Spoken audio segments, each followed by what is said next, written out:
네, 임마누엘 찬양단 찬양으로 하나님께 영광을 올려드립니다. 오늘은 남선교회 협의회 헌신 예배로 드리고 있습니다. 그런데 제가 작년에도 남선교회 협의회 헌신 예배 때 말씀을 함께 나누었더라고요. 그래서 이번에는 어떤 말씀을 함께 나누면 좋을까 많이 고민을 했습니다. 사실은 여자 사역자인 제가 남선교회 헌신 예배로 이제 말씀을 나누는 이 시간이 참 귀하고 감사합니다. 그래서 우리 남성들뿐만 아니라 우리 모든 성도님들에게 지금 사순절을 보내고 있는 지금 하나님께서 우리 가운데 주시는 그 귀한 은혜의 말씀을, 이 본문 말씀을 가지고 함께 나누고자 합니다. 오늘 누가복음 19장에는 한 개의 사건과 그곳에서 말씀하신 예수님의 비유의 이야기가 나오고 있습니다. 먼저 예루살렘 입성을 앞둔 예수님께서 여리고성에 도착을 하십니다. 그곳에서 우리가 잘 아는 것처럼 19장 1절에서는 삭개오 이야기가 등장하게 됩니다. 삭개오를 만난 예수님은 삭개오의 집으로 가지요. 죄인인 삭개오의 집에 머무는 것을 보고 많은 무리들은 그것을 당황하며 또 이상하게 여깁니다. 그래서 많은 군중들은 예수님을 쫓아갑니다. 그래서 사람들은 삭개오의 집을 둘러쌉니다. 도대체 저 예수라는 사람이 우리의 왕으로 오신다는 그 자가 왜 죄인인 저자의 집에 머무는가? 그것이 너무나 궁금한 것입니다. 그리고 그곳에서 무슨 말을 듣고 어떤 이야기들을 나누는 것이 너무나 궁금합니다. 그래서 지금은 집마다 방음장치가 잘 돼 있지만 그때는 그렇지 않았겠죠. 그래서 집에서 하는 얘기들이 조금만 귀를 기울이면 밖에 다 들렸던 것 같습니다. 그래서 사람들은 주위를 둘러싸고 예수와 그 삭개오가 또 제자들이 무슨 얘기를 하는 것인지 주목하고 있습니다. 여기 모인 모든 성도님들은 이미 삭개오 이야기의 결말을 알고 계실 것입니다. 삭개오는 자신의 이름을 불러준 그 예수님께 감사하며 감격하여 그 예수님을 향하여서 자기 집에 유할 것을 요청하였고, 그 요청에 응답하여 예수님은 지금 삭개오의 집에 머물고 있습니다. 그리고 삭개오는 지금까지 자신이 무엇인가를 잘못하였고 또 예수님께 어떠한 일들을 하였는지를 고백하였겠죠. 그랬더니 이제 예수님께서 삭개오에게 구원을 베풀어 주십니다. 그리고 나서 삭개오는 얘기합니다. 지금까지 자신이 잘못했던 것들, 잘못 착복한 것들을 4배를 더해서 갚겠노라고 약속합니다.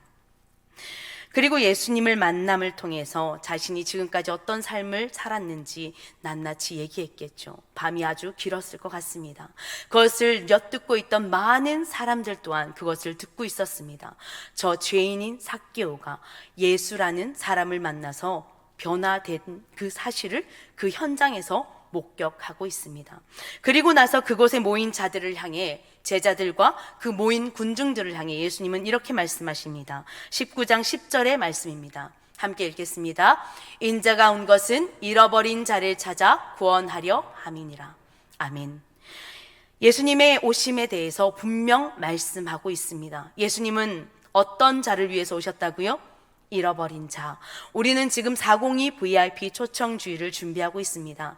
그래서 이번에 잃어버린 자, 이 잃어버린 우리 성도들을 향해 금쪽이라는 이름을 붙였습니다. 여러분 금쪽이를 잘 찾고 계신가요? 여러분의 금쪽이를 향해서 많이 기도하시고 또 찾고 계신 줄 믿습니다.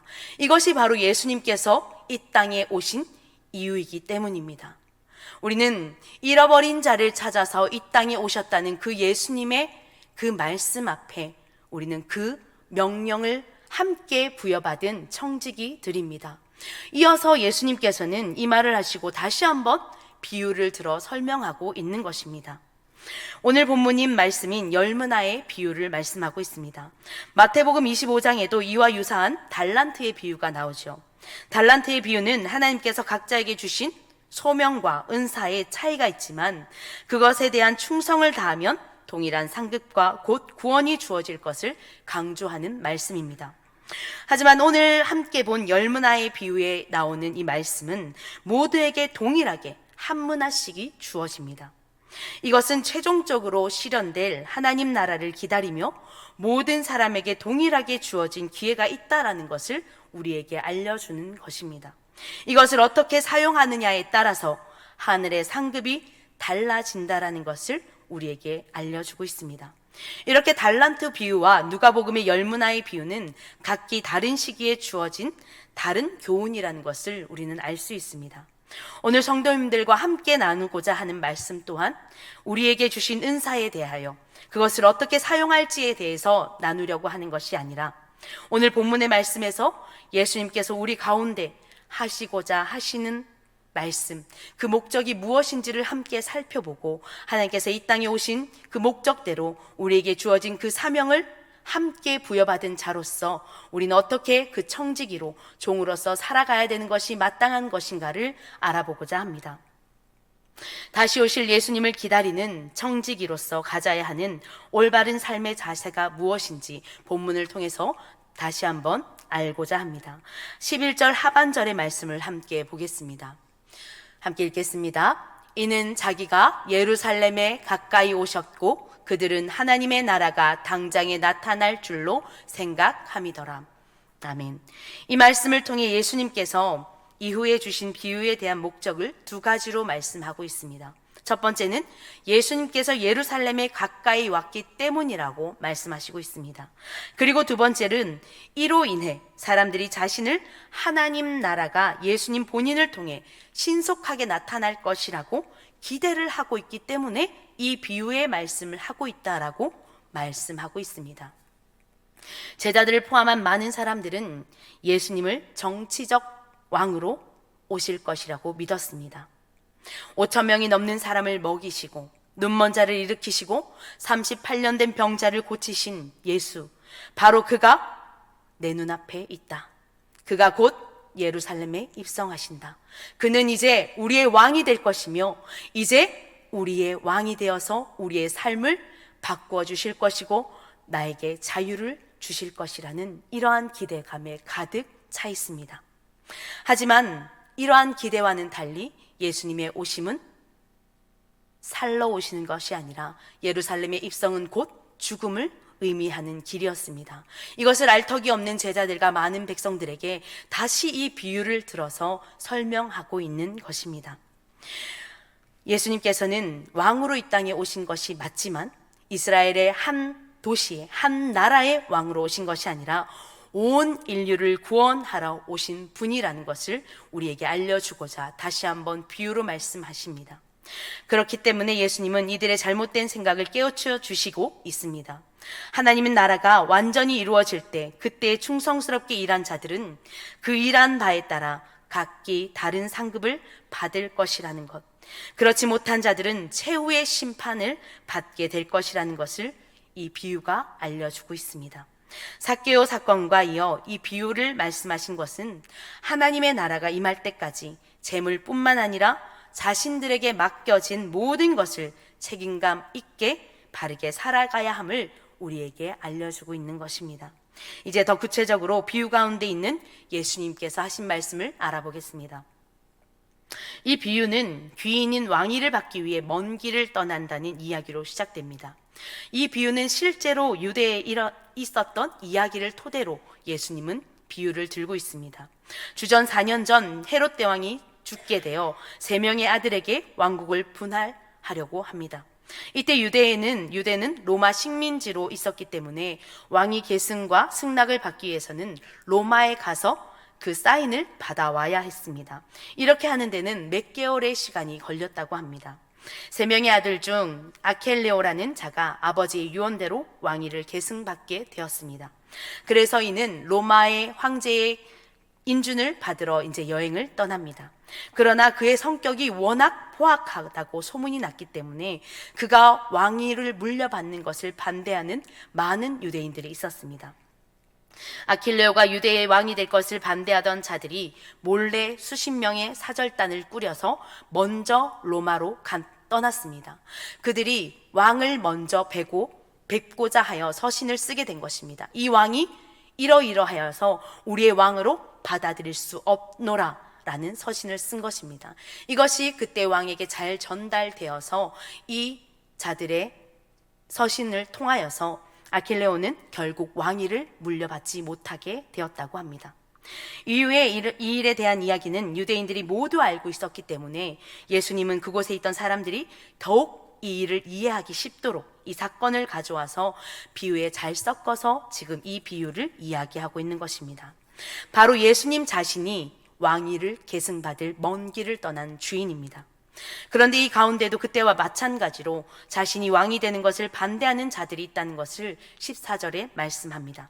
이것은 이때에도 예수님을 반대하던 많은 세력들이 존재하였다는 것을 알려주고 있습니다. 그럼에도 예수님은 반대 세력의 이전 그 왕처럼 아킬레오는 비록 그 세력으로 인하여서 왕위를 계승받지 못하였지만 우리의 왕 되신 예수님은 왕이 되어서 오셨다라는 것을 비유적으로 오늘 설명하고 있습니다. 15절 귀인이 왕위를 받아가지고 돌아와서 라고 말씀하고 있습니다. 이것은 그리스도의 부활과 그리고 지금 우리에게 다시 오실 예수님을 이야기하고 있는 것입니다. 그때 모든 자들에게 동일하게 맡겨진 하나님의 동력자로 부르셨던 그 부르심 앞에 어떻게 살아냈는지에 대한 결과를 보고하게 되는 날이 온다는 것을 알려주고 있는 것입니다. 하나님은 우리 모두에게 그리스도의 동력자로 부르셨고 교회에서만이 아닌 각자의 모든 삶의 자리에서 또한 다시 오실 예수님을 기다리며 아무것도 하지 않고 무기력하게 살아가는 것이 아니라 기름을 준비하여 기다리는 슬기로운 신부로서 신랑 되는 예수님을 기다리라는 그 이야기를 예수님은 우리 각자에게 하고 있는 것입니다. 첫 번째 종과 두 번째 종은 남은 한 문화로 10문화 또 5문화를 남겼습니다. 주인에게 돌려주고 큰 칭찬과 함께 상을 받게 됩니다. 그러나 세 번째 종은 어떠했습니까? 21절 말씀을 보니 당신이 엄한 사람인 것을 내가 무서워함이라 당신은 두지 않은 것을 취하고 심지 않은 것을 거두나이다 라고 말하고 있습니다. 이 종이 왜 수건에 돈을 싸둘 수밖에 없었는지를 변명하고 있습니다. 그런데 이 종은 이 모든 이유가 주인 때문이라 주인에게 모든 탓을 돌리고 있습니다. 본문에서 쓰여진 이 무서워함이라는 이 단어의 뜻은 자신이 겪어본 일에 대해서 얘기하고 있는 것이 아니라 짐작하여서, 자신이 겪지 않았지만 짐작하여서 예컨대라는 말을 하고 있는 것입니다. 그리고 이어 주인에 대한 자신만의 생각을 이야기합니다. 내가 만일 이것으로 장사해서 이윤을 남겼더라도 그 포악한 종이 와서 모든 것을 빼앗아 갈 것이다 라고 생각한 것입니다. 결국 주인을 잘못 오해하고 있었던 종은 나중에 큰 징계를 받게 됩니다. 예수님은 이 비유를 통해 제자들에게 하나님을 바로 알고 하나님과 깊은 신뢰관계 안에서 머무는 것이 바로 청지기로서의 올바른 태도라는 것을 우리에게 가르쳐주고 있습니다. 동시에 우리가 같은 예수 그리스도를 믿고 있지만 그분을 어떻게 알고 믿는가에 대해 저와 여러분의 삶의 태도를 말해주고 있는 것입니다. 예수님의 지상 명령을 받은 우리를 청직이라고 하죠. 그리고 또 다른 말로 제자라고 말합니다. 제자로서 가장 중요시해야 하는 것은 주인이 어떤 것을 기뻐하는지 그것에 주목해야 된다는 것입니다. 내가 그것을 미루어 짐작하여 그분이 어떠할 것이라는 것을 생각하고 판단하는 것이 아니라 그분이 어떠한 분인지를 고민하고 그분에 대해서 계속 알아가려 노력하는 것이 바로 청지기, 제자된 자가 해야 될 도리라는 것입니다.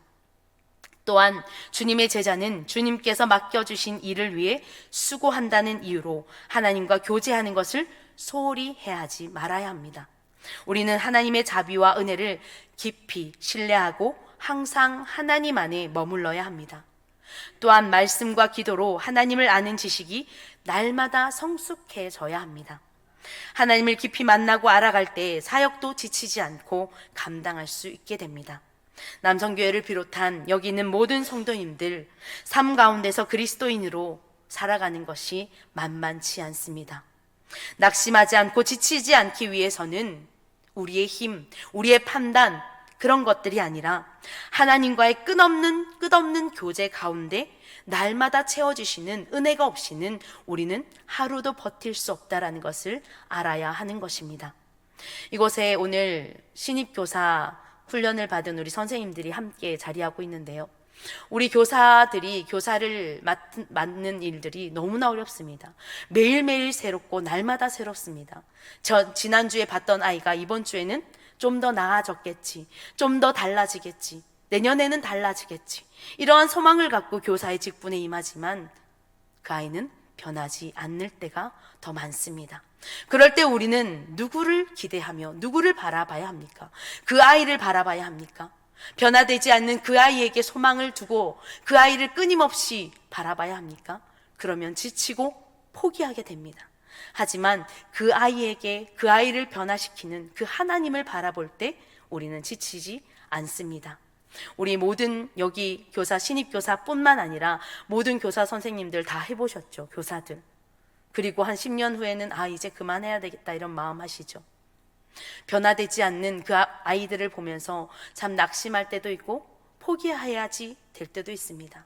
하지만 그 아이를 변화시키는 것이 내가 아닌 하나님이라는 것을 깨달을 때 우리는 그 하나님을 바라보고 교사의 직분을 계속 감당할 수 있는 것입니다. 이것을 잊지 말아 달라고 저도 신입교사 여러분과 함께 교육을 받을 때 계속 이야기를 했었습니다. 느헤미야 8장 10절 말씀입니다. 함께 읽도록 하겠습니다. 여호와로 인하여 기뻐하는 것이 너희의 힘이니라 하고. 아멘. 느헤미야는 그 백성들 앞에서 이렇게 선포하였습니다. 사랑하는 여러분, 우리에게 힘 주시는 것은 세상의 어떠한 가치나 세상의 어떠한 것들이 아닌 바로 하나님 한 분뿐이라는 것을 기억하시기 바랍니다. 느헤미야가 눈물의 선지자라고 말합니다. 그 눈물의 선지자도 하나님 없이는 단 한 번도 그 벽돌 하나 쌓는 것조차도 너무나 힘들었던 느헤미야였습니다.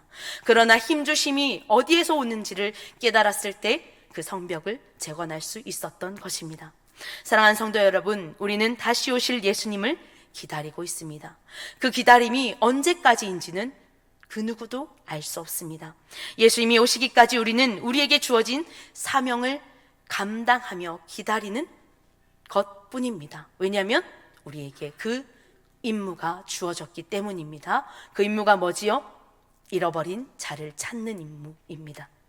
이 비유를 보면서 또 한 가지 깨닫게 되는 것은 세상은 결과만을 보고 판단하지만 중심을 보시는 우리 주님은 그렇지 않다라는 것입니다.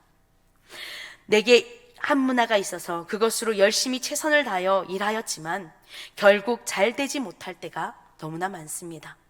하나님께서 맡겨준 그 사명을 알고 열심히 나가서 전도하고 금쪽이를 찾아서 오늘도 전화 신방하고 또 전화합니다.